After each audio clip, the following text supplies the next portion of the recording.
Good morning, everyone. Have a nice week and welcome back to CM Kozaman Land. Today we're going to be talking about the end-all, be-all, scary, grey alien UFO abduction book, the most UFOist UFO book of them all, Communion by Whitley Strieber, also the author of many science fiction books. Okay, so before beginning, let's give a little context about this whole deal. It's the 7th of November 2022, and for nearly a month now, my friend TK Sivgin and I have been talking about UFOs, aliens, science fiction, and associated concepts, and we've kind of been like getting each other pumped up about UFO encounters and grey aliens and whatnot.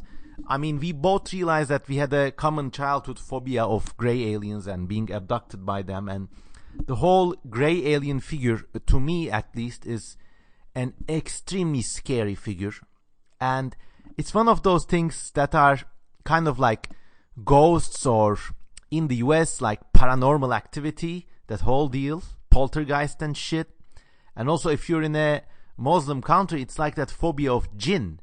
Whether you're a believer or not, when you're subject to these jinn stories as a child, it's this kind of fear that creates a little feedback loop in your mind. You're saying, oh, of course, it can't be real, grey aliens can't be real, I'm at home now, there's nobody around the corner in the dark. But it creates a little feedback loop in your mind and says, what if it's not true? What if in the back door of your mind it's real? And it kind of drives you insane that way. And for me, at least, grey aliens also had this angle, let me just say, especially after watching those scary 1990s films. One of them was called Fire in the Sky, and it had the best and scariest practical effects that I've ever seen. And the other one was actually a movie of this book. It's called Communion, and it stars Christopher Walken. And the aliens are ridiculous in these films. I mean, they in Fire in the Sky, they're like very well done, so they're really scary in that film.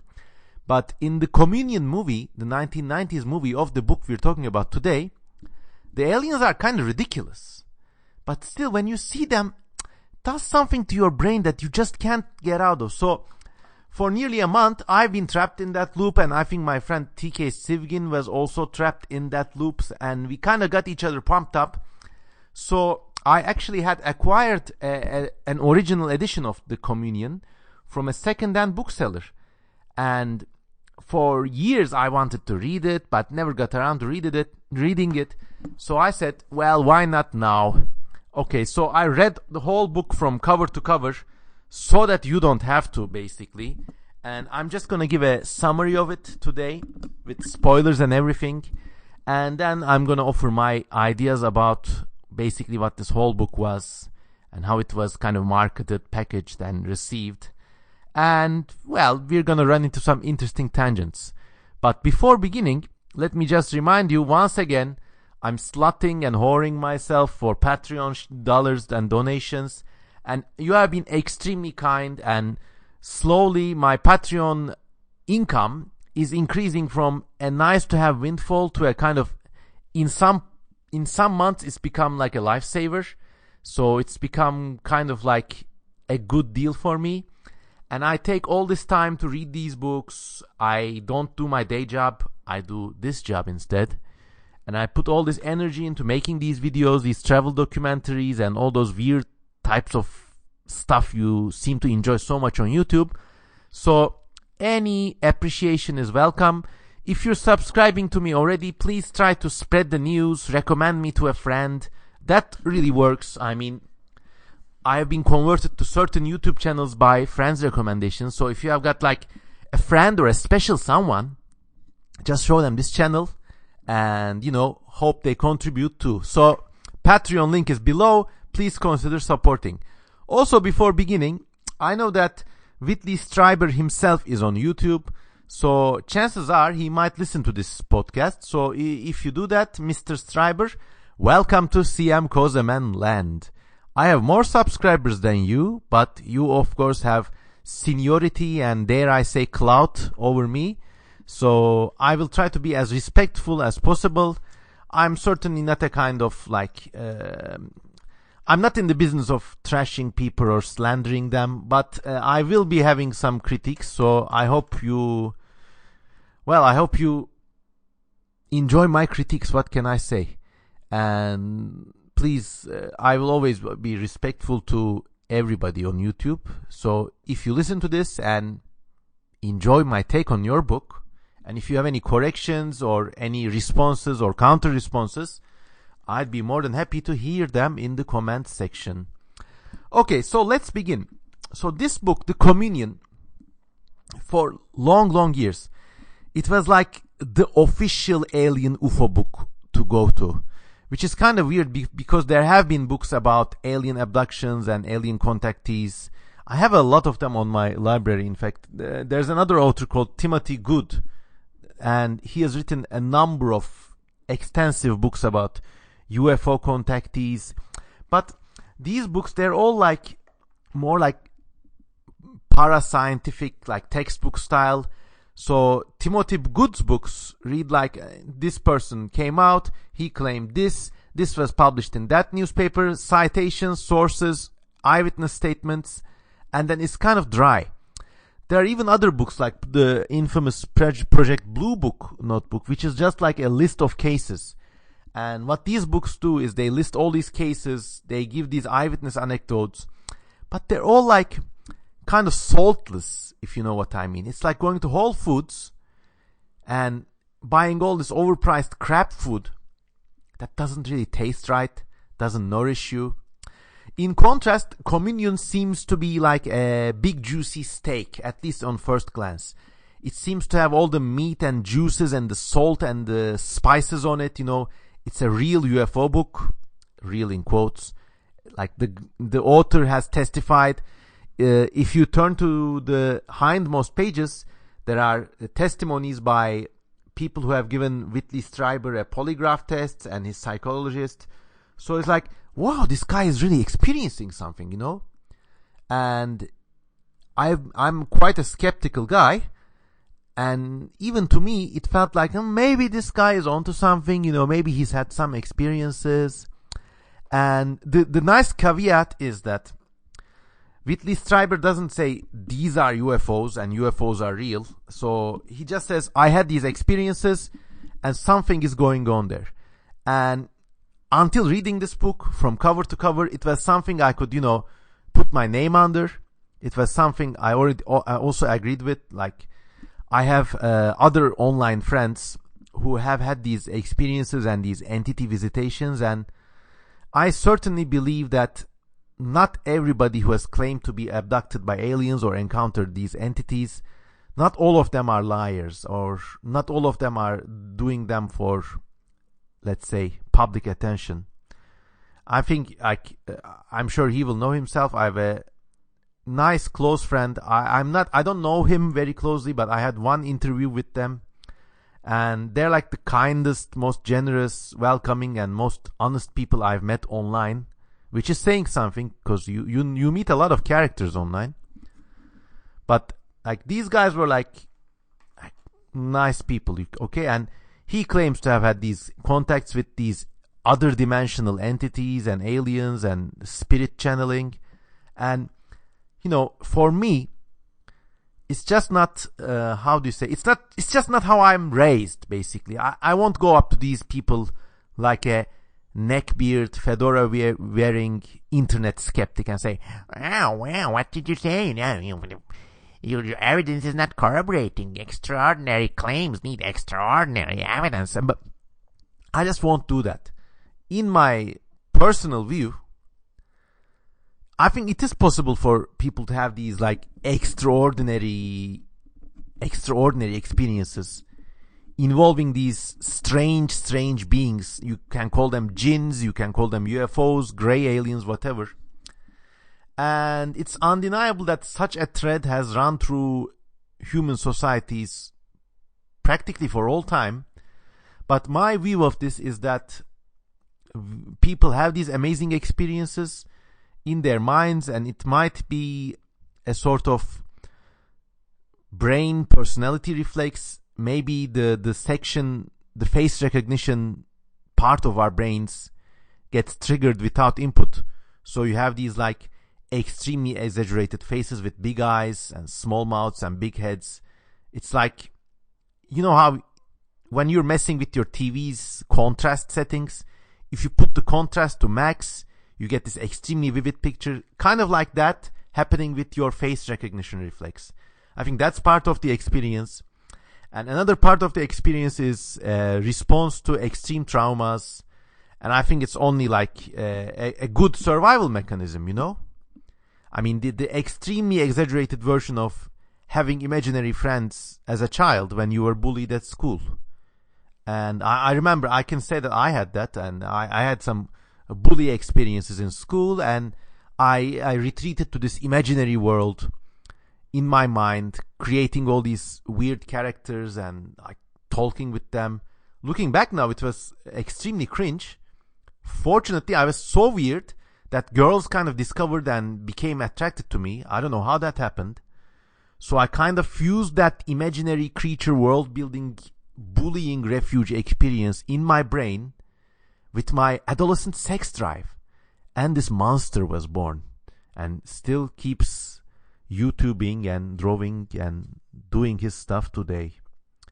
But that tangent aside, so I think there's also a bit of a kind of like trauma coping mechanism evident in this. Like you basically, it's like, it's a crude analogy, but it's like running a PC on a ghost computer on Mac or vice versa. You know how that goes.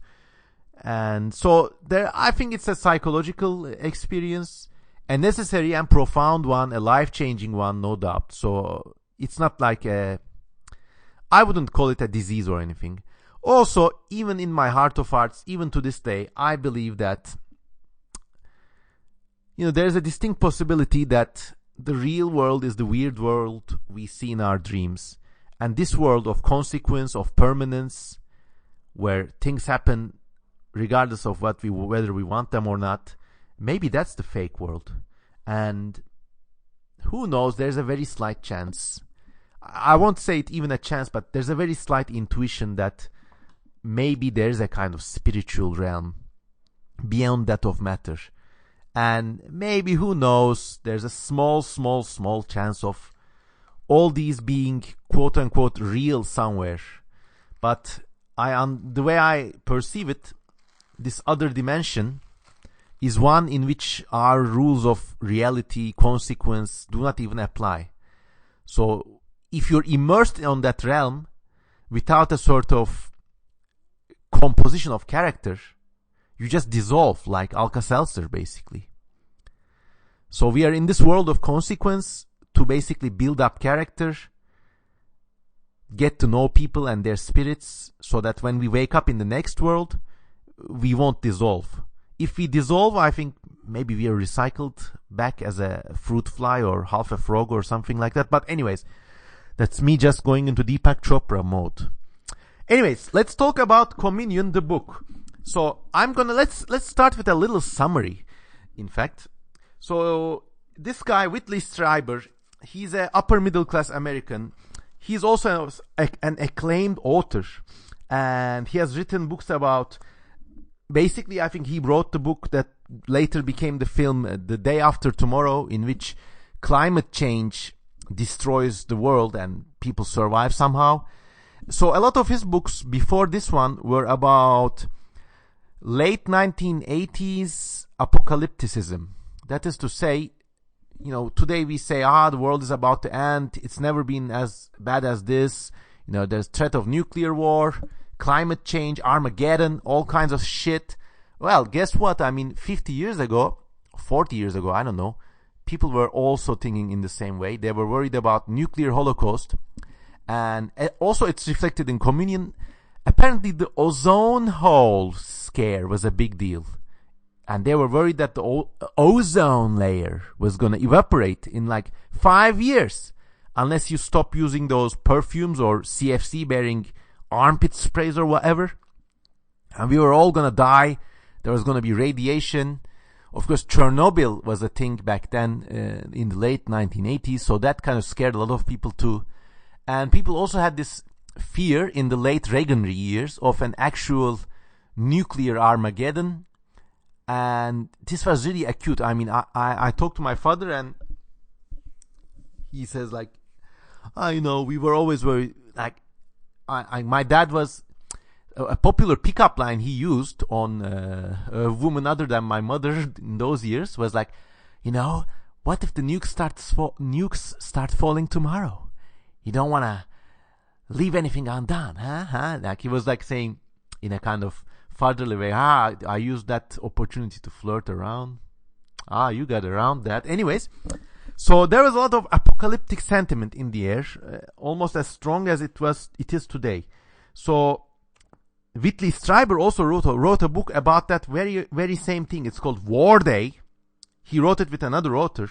And in this book, basically, there is a limited nuclear war and hundreds of millions of people die and society recovers. And like, even in that book's themes, you kind of see that Whitley Strieber is a, let us say, eccentric writer. What he does is he takes an improbable or low probability scenario, extrapolates it really, really realistically for a while, and then goes into weird tangents. So in that book, War Day, when the nuclear war happens, like, lots of people die. There's a kind of general sense of hopelessness, and some people like survive, and we are treated the basics of survival, which seem very realistic and very kind of dark and grim. But then, I don't know if it's Whitley Strieber himself or his co-author, but these weird patterns emerge. Like, for some reason, Britain becomes the strongest country in the world and kind of starts like asserting dominance over the US, and the Japanese also like bring aid and assistance to some parts of the country, but also they kind of rule Japan. So you see all these like atavistic white American boomer fears. The Japanese are going to take over. The British are going to take over. They're kind of like manifesting themselves subtly in this quote-unquote realistic extrapolation of this fearful scenario. And I've seen the same pattern in Communion. So what happens is, like, Whitley Strieber is a well-to-do author. This is all written as non-fiction and as a personal account, mind you. So he has a cabin in the woods around upstate New York. And he has got like a city house in New York as well. Of course, he's originally from Texas. Maybe we see that kind of playing a role later on. I don't know. But he doesn't like the open places. They fill him with a kind of sense of dread and fear. He wants to be in the big city. But for some reason, he wants to escape to the backwoods every now and then, like every white American.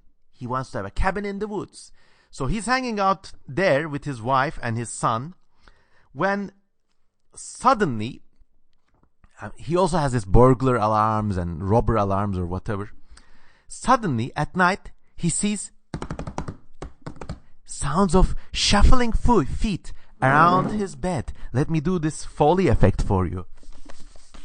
Oh my God. What are all these shuffling sounds? And then suddenly he wakes up, and like in the corridor he sees a small figure, like a baby, like a fucking child, except this baby child has got like this bluish face with round holes for eyes and a mouth, and is dressed in something like a cardboard. It's a baby alien, a fucking baby alien. Can you believe that? So he chases this baby alien, and then he finds himself, this is, by the way, the incident of December 26th, 1985. I'm almost 1 year old when this happens, so there. He says, what? He sees this like little bimbly man. He hears this shuffling feet, and I'm just like skimming through the pages here, trying to like come across any details.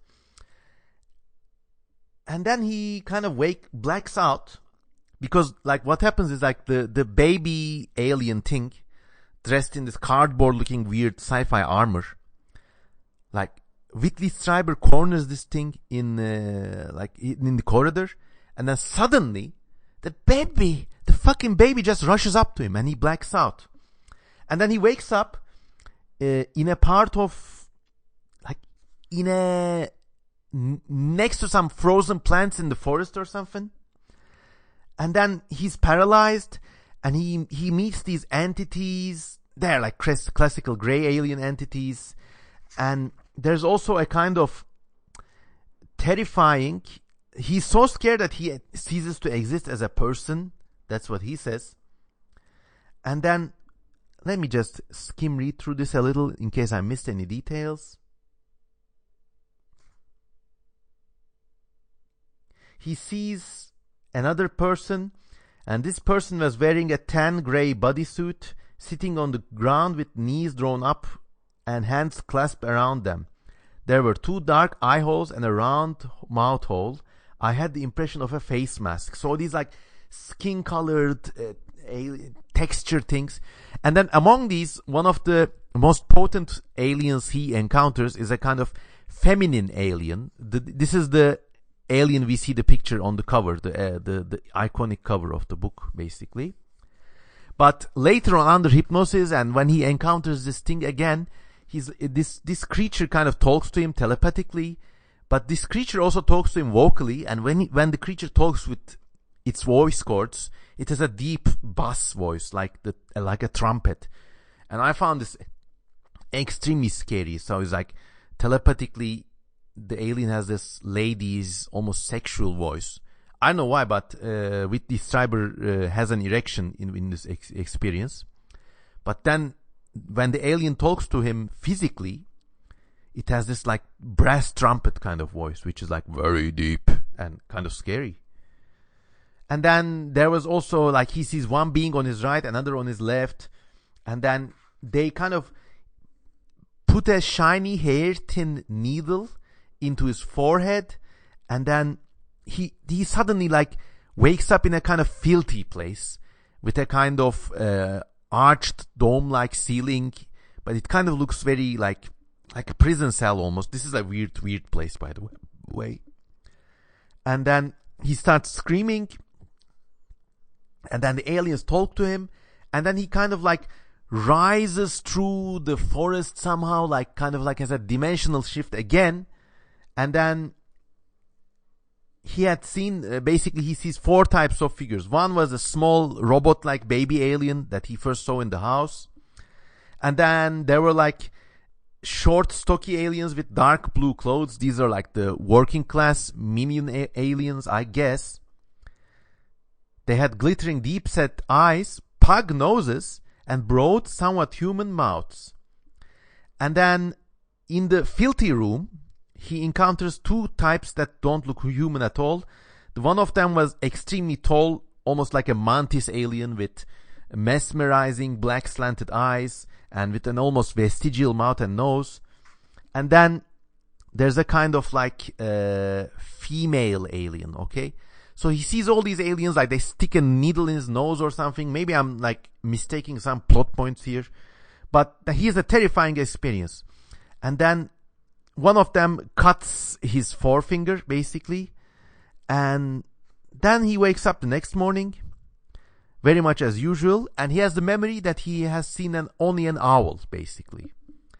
And basically what goes on is like, under hypnosis, he remembers these terrifying events. And then his son is like, Daddy, the little doctors were around us tonight. And then he was like, oh, okay. And then he has a nervous breakdown for some reason. And then I'm just gonna summarize the plot of the Communion book really rapidly now. He has this nervous breakdown and he decides to undergo hypnosis. And under hypnosis, he remembers many more such incidents. One of them apparently happened when he was a child, traveling around Texas on a big train with his father. And apparently he was like abducted from the train or something like that. And he sees his father lying there. he also sees a lot of other people. One memorable instance is that in this childhood train abduction, he sees a number of soldiers lying down on slabs, and like he asks his abductors, what are these people doing? And the voice says, they are soldiers and they're here because we want to heal them or something.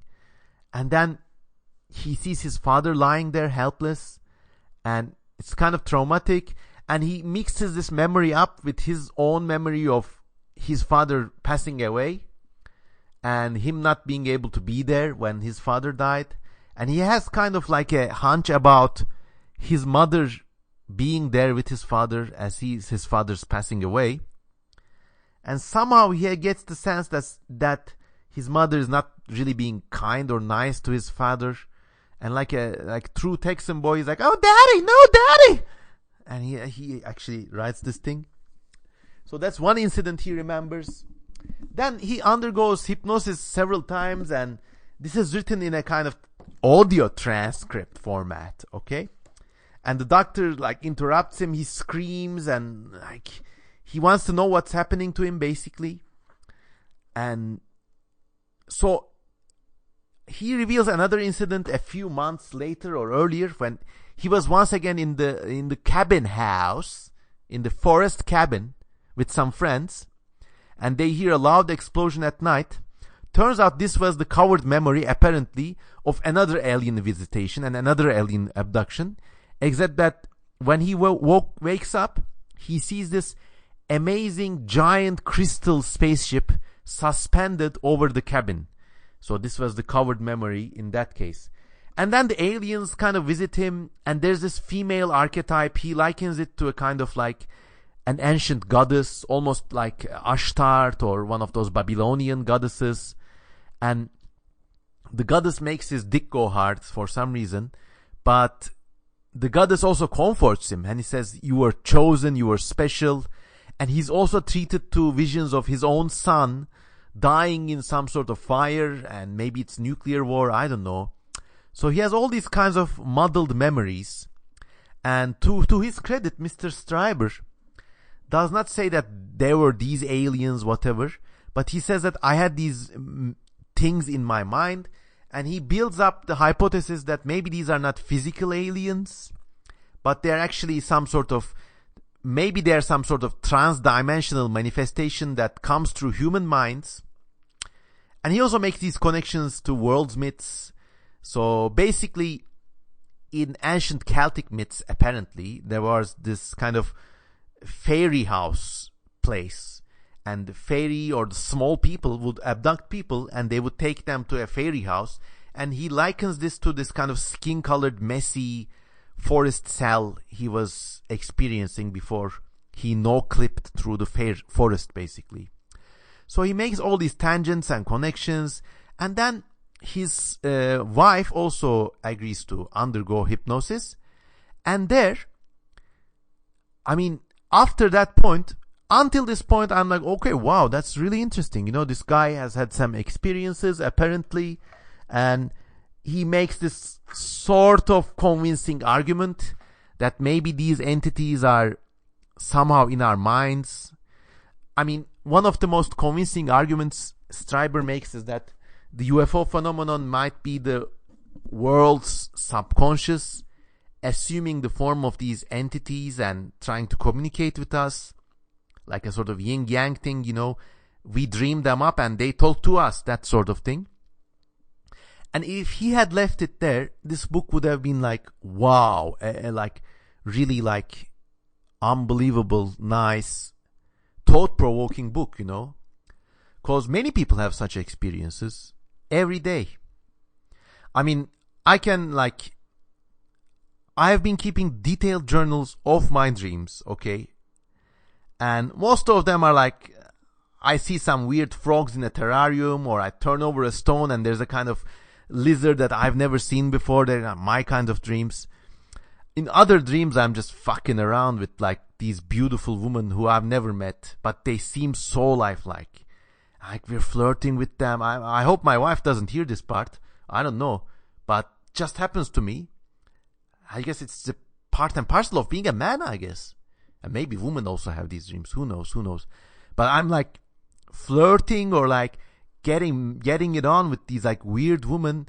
There's nothing alien about them, but they look like girl next door types you could have really met. But I distinctly know no person that looks like them. So that's an interesting experience. So that's why maybe after I'm dead, someone can publish these dream journals and you can all have a laugh at pervy old man Memo. Anyways, but there are some dreams and some experiences in those journals, like 5 or 6, not many, 5 or 6 over 10 years, that I really cannot explain. And I mean, one of them was like, I think I can tell about this because it's a cute one actually. So when I first started dating my wife, we went on a holiday together, and in the same night, like, she woke up crying. She said she had seen a dead relative, but the dead relative looked very happy. And it was unreal because I had not told her this, but this very same night I had also dreamt about my dead grandfather, who I had a very close connection to and who died very tragically. So that was like one of those experiences. Another experience I will relate to you right after turning the laundry machine off. I'll be back in 10 seconds. Please bear with me, and please consider supporting me on Patreon. And also please take this excuse to write down if you had any such like weird dream visitation experiences of your own. I'll be right back.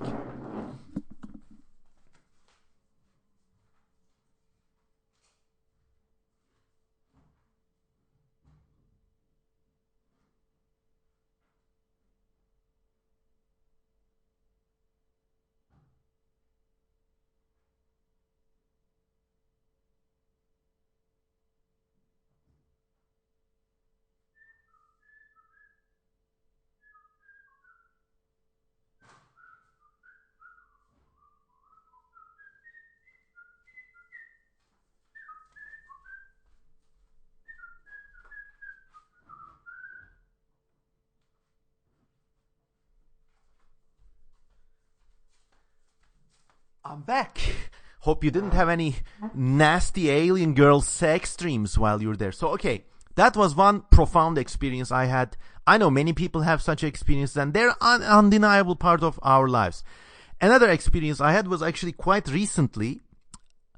Basically, my wife was pulling an all-nighter, and I can't really sleep well unless she's there in the bed with me, but she had some like serious work to catch up with, and so she was doing an all-nighter.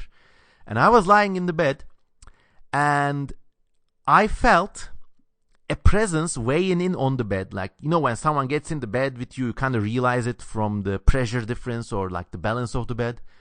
So I felt a presence getting into the bed from the opposite side she would be sleeping. So that was extremely scary, and I had this kind of dark, almost like a sleep paralysis dream sensation that like some evil thing was approaching. So that was extremely scary. Like, and I'd only told this to my wife a few days later, and she was like, I'm glad you didn't tell it to me that night. And what happened was, like, there's a common belief, folk belief in Turkey and also in neighboring countries, in Arabic countries, but also in places like Greece and Bulgaria. Basically, if you have a piece of iron next to you, the demons or the jinns or whatever, they can't touch you. So I was so scared that after I told this to my wife, I deployed a piece of iron I had. Long story short, when I was exploring one of Istanbul's many weird cemeteries, I found a piece of elegant, like S-shaped piece of wrought iron next to a grave. This was probably part of the cemetery gate or something, but somehow had been thrown there, and it was quite old. So I took that, cleaned the rust, and basically I deployed that magical talisman. The next day I slept, and this foreboding sensation was all gone, and I had the best sleep of my life. So that's another experience, okay? A third experience I can relate was, this was before I was married, but I was confronted with a kind of like, so there was a road, and I don't dream in color normally, but this dream had this kind of orange glow, this tangerine orange colored glow. And what happens, I saw a giant goddess, like 30 meters tall. So as tall as a building, basically. Walking down this road with this tangerine color permeating the whole scenery. I look up, the goddess has a black face, but not in terms of like an African American, or wasn't even white. It was just like a oval shaped face, completely pitch black in color, with enormous white glowing eyes, almost like an inverse gray alien. But the rest of the body looked like those Anatolian goddess figures you saw in the museum or whatever. Now, up to this point, you could say that this could be any bullshit dream, because I study aliens and goddess figures, and I'm a painter myself, so, it could have been any bullshit artist dream. But what happened that night was that I was filled with a sense of such calm and such ecstasy. So you have a sense of ecstasy, you feel like, like if you drop MDMA in a club or something, that kind of sense. But that's a frantic sense of ecstasy. You're like, something big is about to happen. The sense I had that night also featured a sense of such deep, placid calm. And before that incident, I had like these like late 20s anxieties about death, dying, disease, or whatever. After that incident, they all evaporated. And to this day, heaven forbid, of course, if I catch a deadly disease, or if something bad happens, I'd be really scared. But I don't have that fear anymore. I fucking don't care. I don't care about, I will be scared if that happens, but I don't care about anxieties, fears. So just disappeared. And that was a profound experience. I shit you not. So these were the 3 strange abduction-like communion experiences I can relate to you that happened to me. There are a few more, but, after I'm dead, maybe you'll get to read about them. By the way, if any of you work with a serious university library, I seriously consider donating my dream journals. So if you're working in a serious college library or something, and if you want to accept my dream journals as donations, please write to me. They're all in English, by the way. So you could have some interesting artifacts to acquire. Anyway, so everybody has these profound experiences. I'm sure you have them too. Some people, like my friend who has been having these entity experiences, some people have them more intensely in their lives. Some people have them once or twice in their lives and just forget about them, basically. But we all have these experiences. So if Whitley Strieber had stopped there and not made any, if the book was maybe 100 pages instead of, how many pages is that thing? Nearly 300 pages. It would have been a life-changing great book, if it had just asked the question. But then, in the second half of the book, he goes through all these hypnosis again. His wife has hypnosis again. And you kind of see these what I take as symbols of upper middle class white Americans coming out of the woodwork. Because basically what he has is, his wife also has these experiences, apparently. Under hypnosis, she reveals that, as a child, one night, one night there was this man with strange white character in our house with pointed feet, almost like Casper the Ghost. It just happens, just happens. So his wife also remembers these weird things. So it kind of dare I say, slyly and connivingly builds up this plot details, and almost wants the audience to connect the dots, and maybe something real happened. well, his son has these experiences about the little doctors coming out to examine him, and once again, like, these kind of like take the whole magic away. It's like, come on. But then even there, the book could have been salvaged, because in fact, the title of the book, Communion, comes from Whitley Strieber's wife. Basically, what the wife says is that we all have these experiences together, and originally the book was going to be called Body Horror or Horror of the Flesh or something. But then Whitley Strieber's wife says to him, we have these experiences together. It's a communion between you, me, and our son. So then the title becomes Communion. So it's the communion between a family, and not communion with the aliens or the overmind that they might represent. So even there, you kind of get the sense that he's placing these plot points around to kind of make a wholesome story narrative. And he only has these experiences himself. So he's kind of placing these plot points around his family members and, almost like angling for us to connect the dots in that respect. But, what's that? Whoa.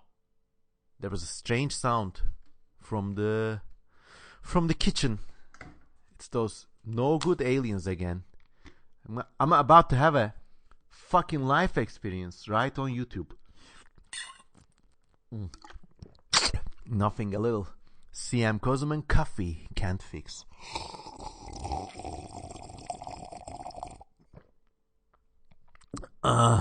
There's a life-changing experience for you.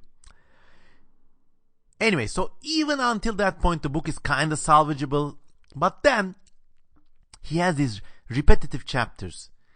Okay, Whitley Strieber was a science fiction writer, and there's no way in hell, I'm sorry, that he was not exposed to some sort of UFO narrative before. And he says, I had never thought about these things before. I had only been a mocking critic of the UFO movement. But then he there's this entire chapter about the Roswell incident. And this is written in such loaded language that, I kind of lose the respect I had for the earlier chapters of the work, basically. And he has this, he undergoes hypnosis again, and turns out these experiences have been with him since childhood. There's remember that one night you flew around the bedroom, and okay. Things like that. So, he starts name dropping like crazy. He says what about Carl Jung and the earlier myths and whatever. And then what about many people in the US who claim to have been abducted? And there's this whole chapter which is just padding. It's talking about the Roswell incident and something is going on. It's like padding, basically, like a third-rate X-Files episode. Basically lists all the weird UFO stuff, even though he makes claims that these might be distinct from the UFO phenomenon. He still goes and talks about the UFO phenomena, which is kind of I'm holding myself here because Whitley Strieber is on YouTube as well, but kind of sounds dishonest, If you have all these personal experiences and they're profound, why taint them with this kind of basic Fate magazine sort of expose? And then he says, in 1235, the Japanese saw flying plates in the sky, and this phenomenon has been with us for so long. And then, towards the very end, he kind of gets hyperfixated on triangles and the notion of a triad, which was where I kind of alright, that does it. Because he says the family is a triad. The mother, the father, and the son. Christianity also has the notion of Trinity. Well, first of all, the family is not any sort of Trinity for the majority of people. Because unless you're an upper middle class person, most people, until recently, now nobody can afford to have any kids, but until recently, most people had many kids. I come from a family of 3 siblings. My father had 3 siblings. And before that generation, there was it was the norm to have 5 or 6 kids, most parts of the world. And I mean, in this day and age, it's kind of become these backwards people, these backwards immigrants, they have so many kids. Guess what, motherfucker? They have more acclaim on the future than you do. Sorry. I mean, I personally don't have kids, and to be honest, it's I don't see I like kids, but I don't like the notion of having to pay for one and raise one, So it's on me as well. But, for the majority of human history, the notion of the human family has not been some sort of mystical upper middle class white American trinity. Mother, father, child, who's helicopter parent into being a spoiled person with psychological problems. There's another black helicopter for you. Anyways, then he takes this notion of the trinity or the triad and goes to weird places, and he combines them with these all weird mystical experiences he seems to have had. And then the last few pages of the book are just such awful writing that I'm actually going to read out to you. Before now, nobody has seen the triangle as a general symbol of the visitors. The symbol is the triangle. Buckminster Fuller, in his autobiography, called the triangle the fundamental building block of the universe. G.I. Gurdjieff relates the triangle to the 3 holy forces of creation, and the triangle is the main sense of the Holy Trinity. This is spoken like such a upper middle class boomer Catholic American, don't you think? Name dropping. Triangle. I'm just reading it from page 251 of the book. It says the triangle is an understanding of the key to the riddle of the Sphinx and of the pyramid as a mark of eternal life. Also name dropping Buckminster Fuller or Gurdjieff. These are all the names that a slightly college educated upper middle class American would know, and they would say, yeah, the Sphinx, right on, nodding his head up and down. Gurdjieff, yes, Trinity. Apparently, there's also this wild incident in which somehow, when he was younger, Whitley Strieber went to Europe, okay? And he went to London and stayed there because some force told him to. I completely forgot about this in the book's details. So we're tangent time. He went to the UK and said he's going to tour Italy. So he was in a kind of motel in London, and he told the proprietor, keep my stuff for 2 weeks, I'll be back. What happens is he disappears for almost a month, and he says, maybe I went to Paris or not Italy. I went to France. I met a strange woman on the train, and then I kind of disappeared. I don't know where I was. I had missing time. Maybe I went to other parts of southern France, or who knows, maybe I even went to Russia with train. So he comes back a month later, and he has this missing time. But under hypnosis, he has this kind of weird memories of a strange woman. Strange woman. What I think happened is he basically met a European lady, and they just fucked their brains out. And it's just, what happened? I'm a family man. How could this happen to me? I just wanted to explore, see the world, see Europe. There's also the kind of casual upper middle class American tourists' sexual rapacious approach to Europe. Because, you go to a Euro trip, you just gotta fuck around a little. It's just what Americans do. So there's that bit. So what happens is that in one of these experiences, he had a pair of triangles etched onto his arm by these alien visitors who may or may not be roaming across Europe. So there's that bit too. And I just laughed out loud at this point because it's these little triangles, They're exactly like these tattoos, these like normie, like Coachella ladies would have. Like, I want a tattoo, but not too much. Maybe a little triangle on my wrist or something. So there's that. So at the end, he also has this kind of meeting with a group meeting for alien abductees and Anonymous. And basically a lot of people who claim to have had similar experiences get together. And this is a really sloppily written chapter. Basically, it's like a 50-page transcript of their group meeting, and all the names are anonymized. And basically he's again snidely putting these plot details around and saying us, all these people have had these experiences too. My family, the Trinity, and all these people. Mary, cosmetologist, age 29. Jenny, dancer, age 22. Joanne, beautician, age 23. Pat, housewife, age 35. Betty, executive, age 43. This sounds like one of those gay ops fake persona that this one YouTuber Kraut created when he was like doing this false flag astroturfing on some internet drama shit. Anyways, so what follows is a kind of group meeting of all these people, and they say, that's what I feel, it's very strange.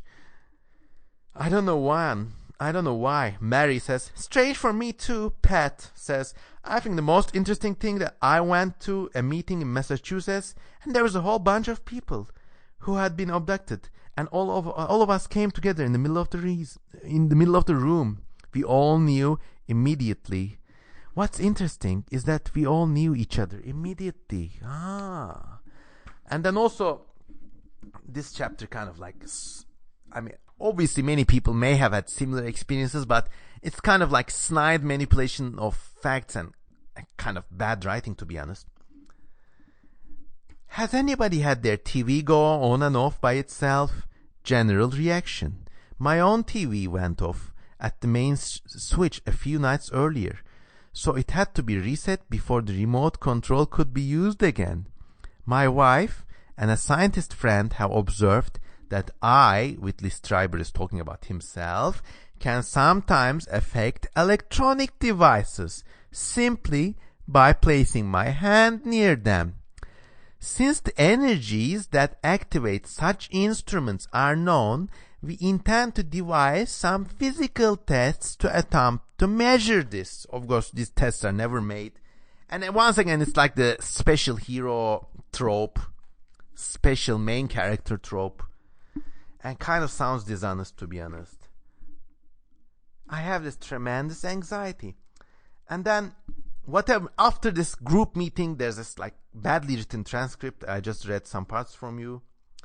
And then he has this kind of white boomer catharsis chapter, which is like I'm just going to read it. In ancient Taoist thought, like this is basically, he hyperfixates on the triangle and the triad, and somehow like has this kind of semi-educated person's universal revelation.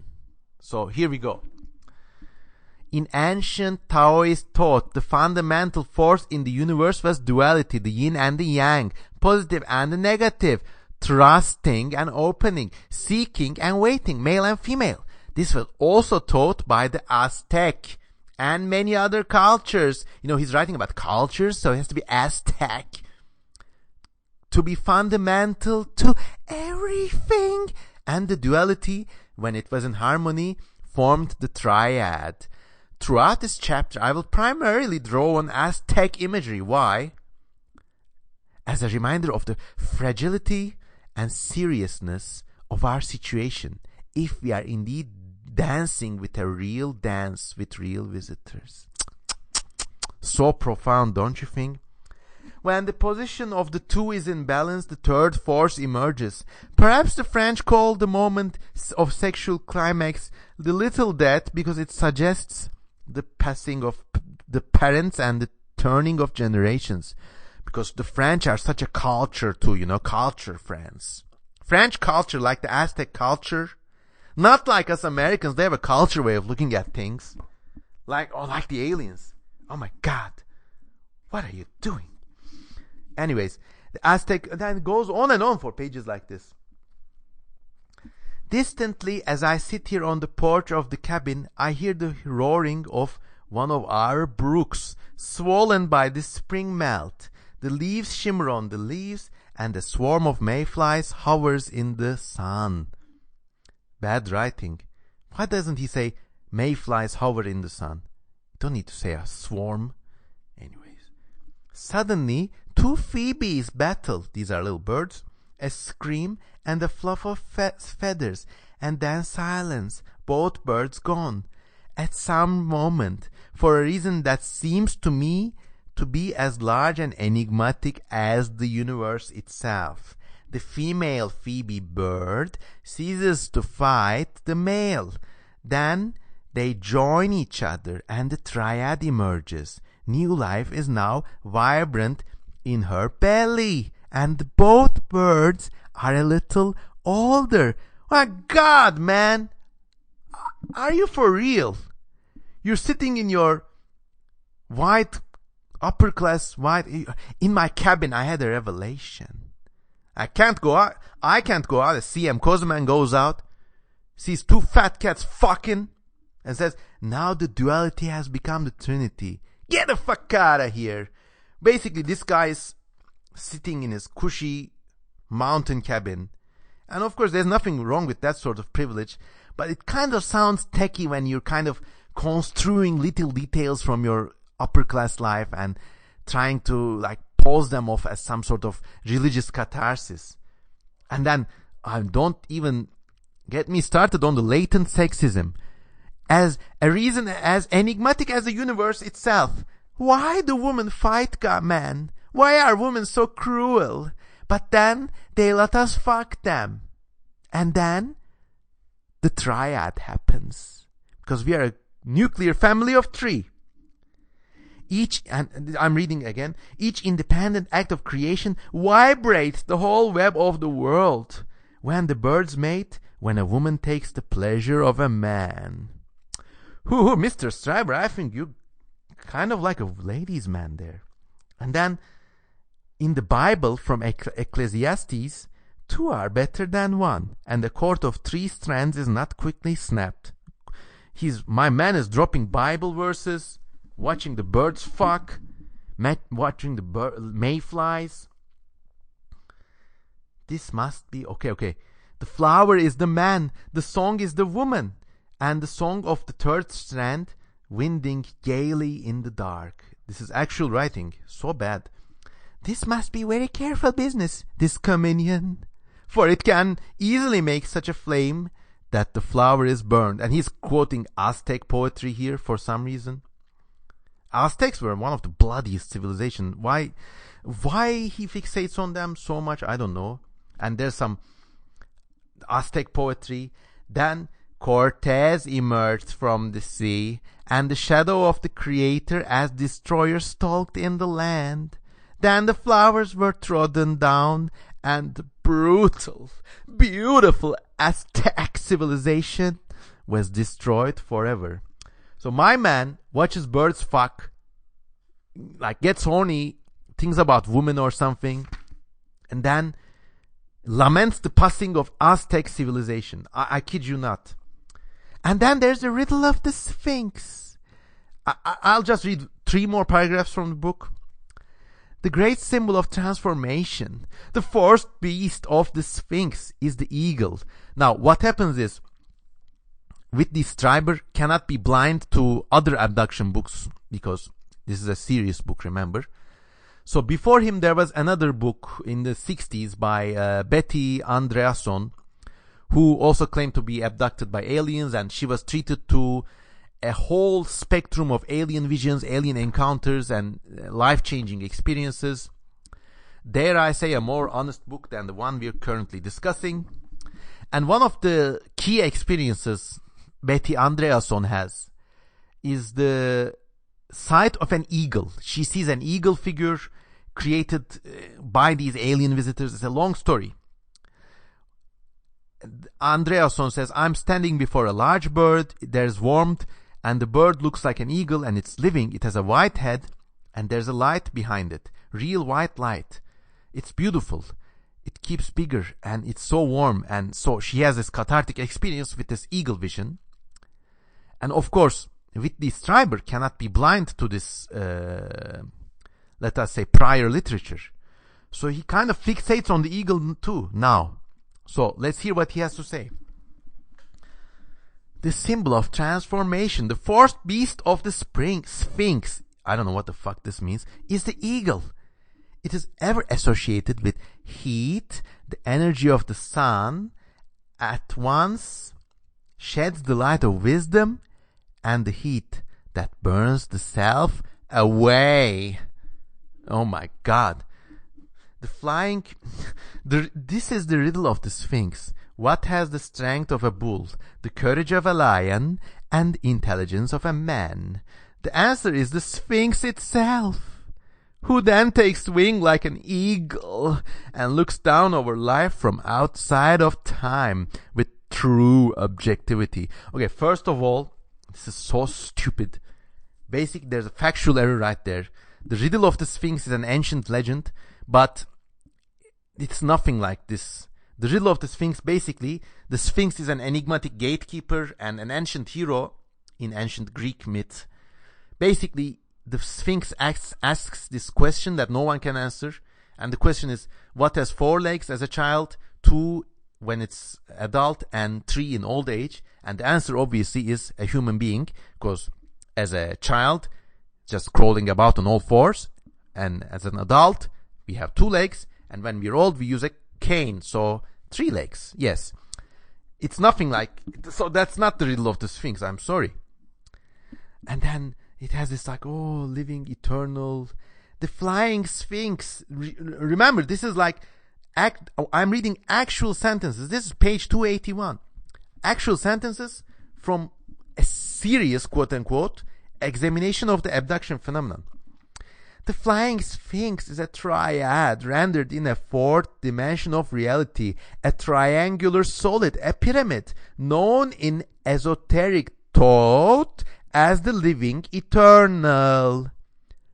The pyramids may or may not have been tombs, but they were certainly symbols of the immortality of the pharaohs who built them. Don't you see, motherfucker?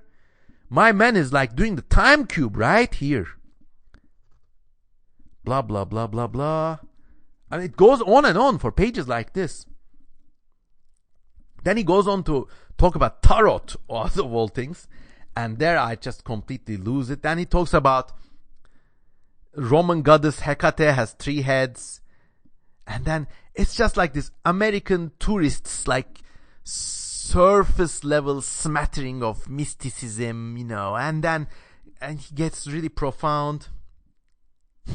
This is very funny. The Irish god Trefoil Nigid is the patron of the trefoil, or the 3-leaf shamrock. The peck silver shamrock Trefoil Nigid is known as the triple bearer of the triple key. I know I sound like I'm drugged out, but so does this text, which is the same appellation given Shiva, Ashtart, and Ishtar. Like, you're reading bad writing when it's like, basically, you should say it's the name given to Shiva and Ashtart. No, but it's the same appellation, not a name. No.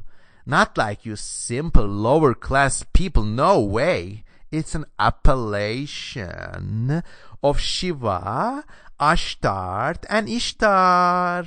The 2-letter names are the same thing, but for us, I think he has to have 3 names. 3 ancient manifestations of the triune goddess. This is also ridiculous. The name triune goddess is a Roman name, and Shiva is a completely different civilization. Ashtart and Ishtar come before the triune goddess, whatever that means. Of course, the shamrock is also the symbol of St. Patrick, which makes sense, I guess, because Whitley Strieber is an American Catholic. Among the ancient Arabs, he says, the trefoil was called the shamrock. This is like, and also, of course, it's written in italic because it's exotic and it's a culture, which was the symbol of the male trident of fertility. Did the Irish once know the Arabs? What dark seas flowed before we learned how to write our history down? This is so ridiculous. Fucking hell. Did the ancient Irish know the Arabs? My man, this is such, I'm sorry to say, I don't like dabbling in these class culture wars, especially the American front, but it's just like white American boomer mysticism.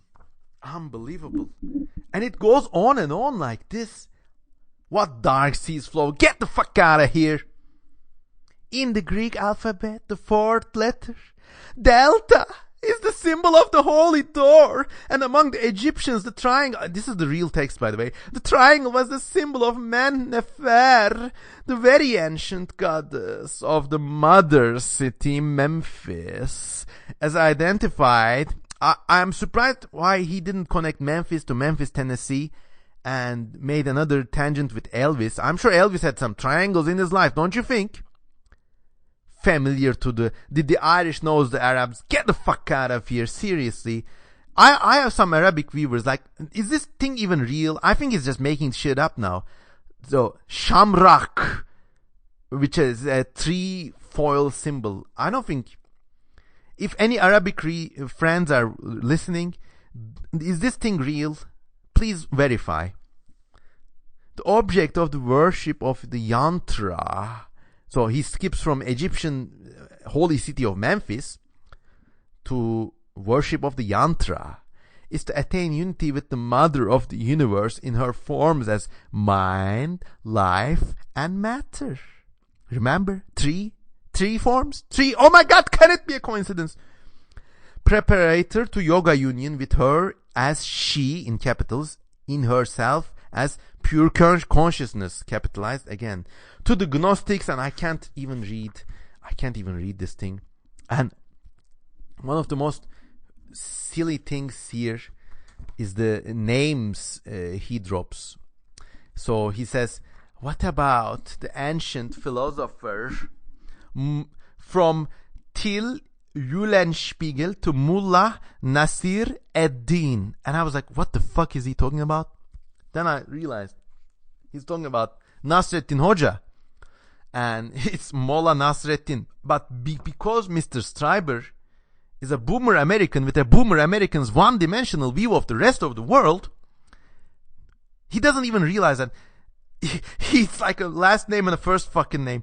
So Nasr ad-Din means Nasr ad-Din, something of the religion. I need to look that up. But no. To him, it's first name and last name. First name is Nasir, like Nasser in the 1950s president of Egypt, Mullah Nasir, and his last name is Eddin, the Eddin family.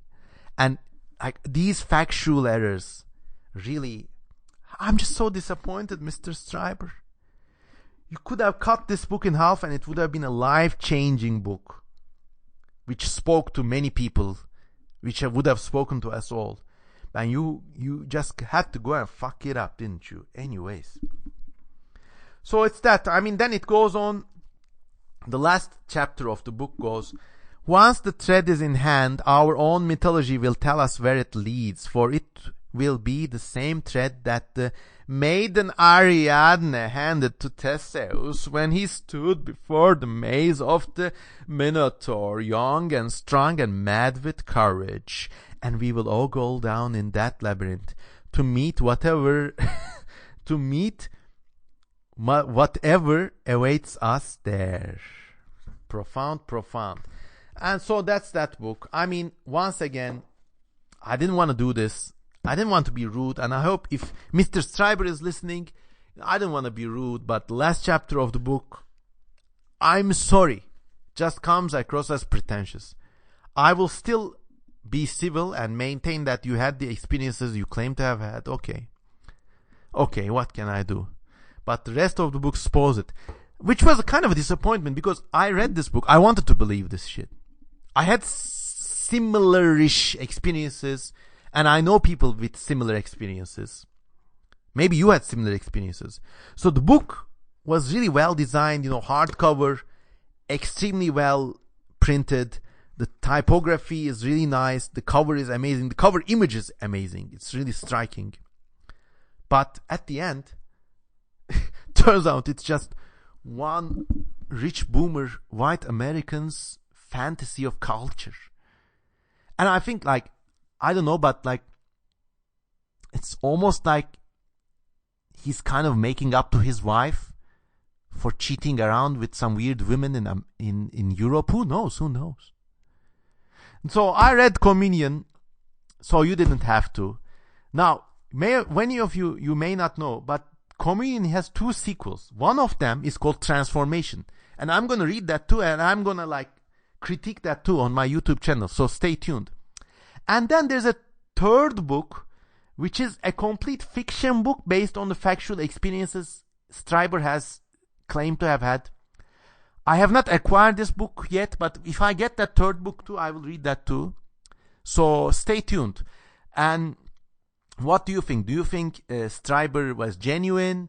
Do you think the last part of the book was bullshit? Or maybe I'm being too acidic? I don't know. Have you had similar experiences? Do you think all of the world's mythology exists just for some middle-aged, rich, white American who can afford a cabin in the woods and a townhouse in New York so he can watch the birds fuck in his backyard? It's so humiliating. Imagine if Aztec religion was still around today, and out comes this motherfucker, watching the birds fuck, and saying, it's just like the Aztec myth. Won't you feel like he's kind of appropriated your myths? It's this kind of conceit that only Western people have, I'm afraid to say. Okay, let's not be regionalistic. It's this kind of conceit that only college-educated upper middle class people have all around the world. They think that nature, all the world's cultures, history, everything serves to confirm their special place in the world, their special bias. If the Aztec wrote some myths, it's so that they can feel cozy about joining the union with women or whatever. If there's something in ancient Greek myths, it's so that these people can read them. It's just like the riddle of the Sphinx. Yeah, away. And I'm sorry, but I just hate these people with a passion that cannot be put into words. Anyways, let us not get this channel. This channel is already demonetized, and I never plan to monetize this channel because I enjoy it. So please remember to donate to me on Patreon again. And if I speak any more about upper middle class college educated people and their blind damning conceit, I might just get this channel a strike. So I don't want that. So I hope you enjoyed my critique of Communion, and keep watching the skies because I'm going to critique Transformation as well. And if you are Whitley Strieber, apologies in advance if I sounded too caustic. Please know that if you get in touch with me, I will be the most cordial, civil visitor ever. In some ways, you even have a fan in me, but, some parts just show. I'm sorry to say. Anyways, this has been CM Kozaman, and have a nice day. Goodbye.